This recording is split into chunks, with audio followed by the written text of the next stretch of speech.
A major diplomatic development unfolded after the United States and Iran signed a memorandum of understanding that is aimed at ending months of conflict and opening the door to broader negotiations.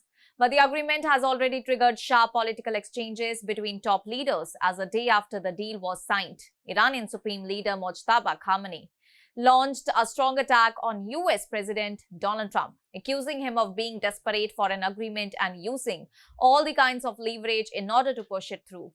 In his first public remarks since the draft agreement, Khamenei said that he had initially opposed the deal on principle, but later approved it after receiving assurances from President Masoud Pezeshkian and Iran's Supreme National Security Council that the country's interests and those of the resistance front would be protected. He added that while Iranian officials worked with sincere concern and goodwill, it was ultimately the American president who, in his words, acted out of desperation in order to secure the agreement.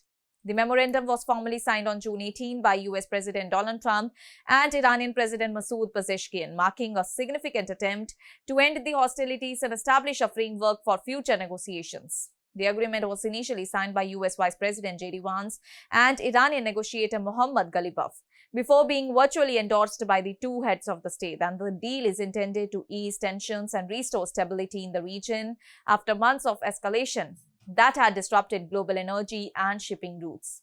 And as part of the early implementation measures, US Vice President J.D. Vance also confirmed that the US Navy had allowed more than a dozen ships in order to access Iranian ports, effectively lifting a blockade that had restricted maritime movement.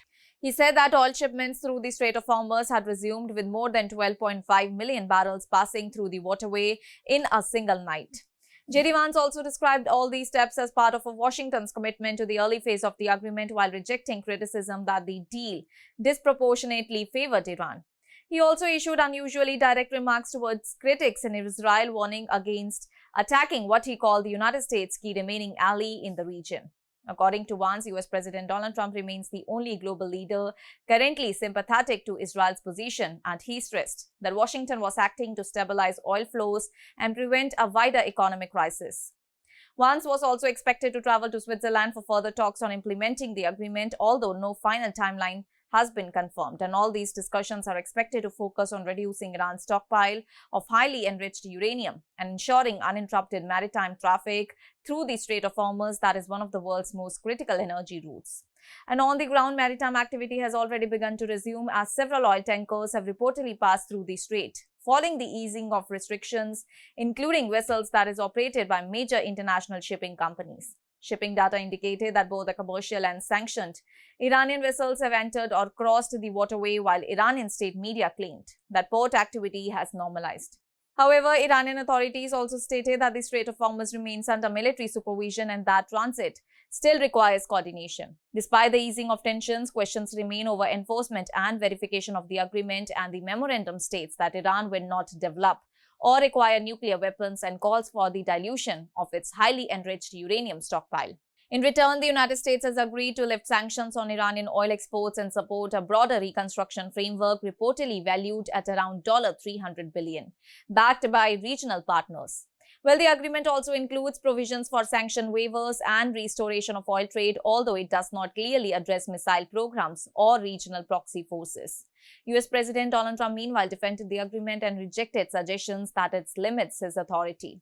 Speaking in an interview, he insisted that there are no limits to his ability to exert power and said that the deal was designed to prevent global economic disruption rather than reflect weakness. He claimed that the US had effectively enforced a naval blockade and said that continued military escalation would have risked prolonged closure to the Strait of Hormuz, potentially triggering a worldwide energy crisis.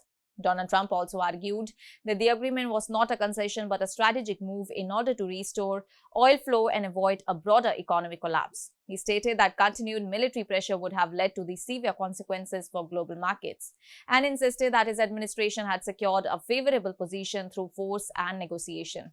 And at the same time, debate continues over the long-term viability of the agreement.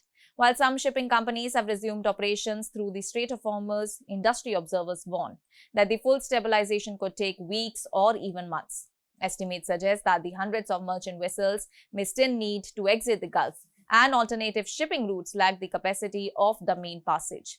And with both the sides now preparing for further negotiations, the next phase of talks is expected to focus heavily on nuclear inspections, sanctions relief, and long-term security guarantees.